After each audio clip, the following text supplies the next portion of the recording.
It's time to resolve the violations that exist in the design. Instead of running all the rules from the Design Rule Check window, as described in a previous section, we can run selected design rules from the PCB Rules and Violations panel. In the Rule Classes section, scroll down and select Unrouted Net Constraint. We can right-click on it and run DRC Rule Class. This will run the DRC on only this rule. Violations will be listed at the bottom of the panel in the Violations section. In the Violations section of the panel, click on any violation in the list to jump to the violation area. One of the pads here is highlighted along with one pad of the other component, while the rest of the board is masked. Next, we can shelve the polygon in the area of the missing connections to make it easier to work in this area. Let's press the Clear button or use Shift-C to clear the masking. Left-click on the top layer ground polygon to select it. Now, use right-click, navigate to Polygon Actions, and click Shelf Selected. Since this is an unrouted net constraint violation, we will resolve it by routing a trace between the highlighted pads. Let's use the Route Interactive Routing command. Clearing the selection with Shift-C may help to see the route better. Let's repeat the previous steps for the other 3 unrouted net constraint violations in the PCB Rules and Violations panel.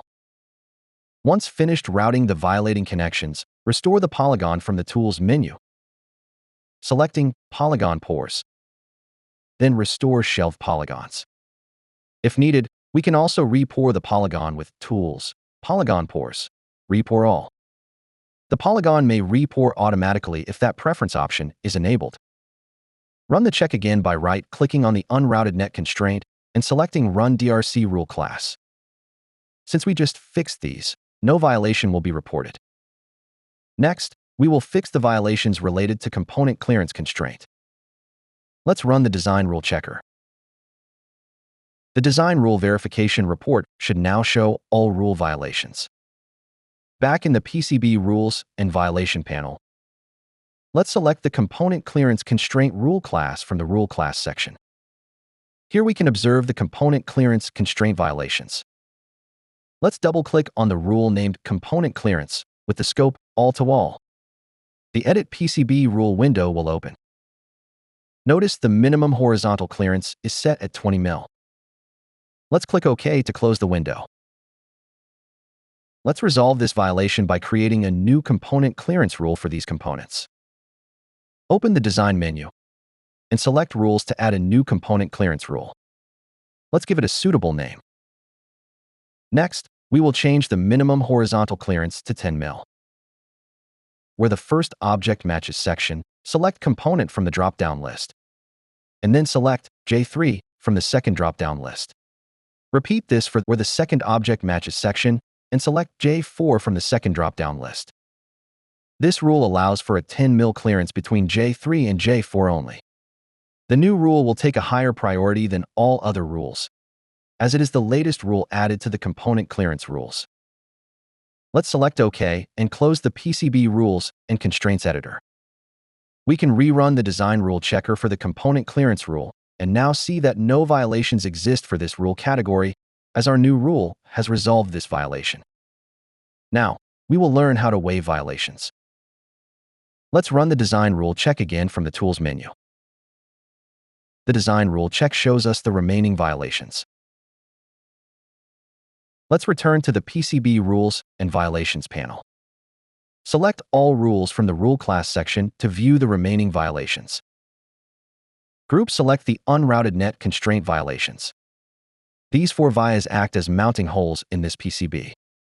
Let's waive these violations by right-mouse clicking on the violations to open the Waive Selected Violation dialog. In the Waive Violation Info dialog, fill in the author and reason areas with the appropriate details. We can now see at the bottom of the PCB Rules and Violations panel a new section for waived violations which lists any violations that have been waived. There are solder mask violations remaining that need to be fixed. Let's return to the PCB Rules and Violations panel. Select All Rules from the Rule Class section to view the remaining violations. Select each of the violations to see different primitives highlighted near the same pad.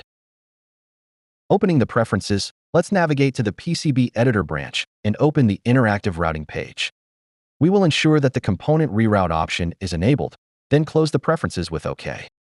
Let's make the top layer the active layer from the layer bar. Now we can shelve the polygon to make it easier to see and fix these violations. Move the component to the left so that it is no longer overlapping the violating pad of the adjacent component. Altium starts an automatic reroute between the pads that were just previously connected. Now we can restore the shelved polygons by going to Tools, Polygon Pores, Restore Shelved Polygons. Finally, we can run the design rule check again and ensure there are no violations. We can observe that the report will now include the 4 waived violations.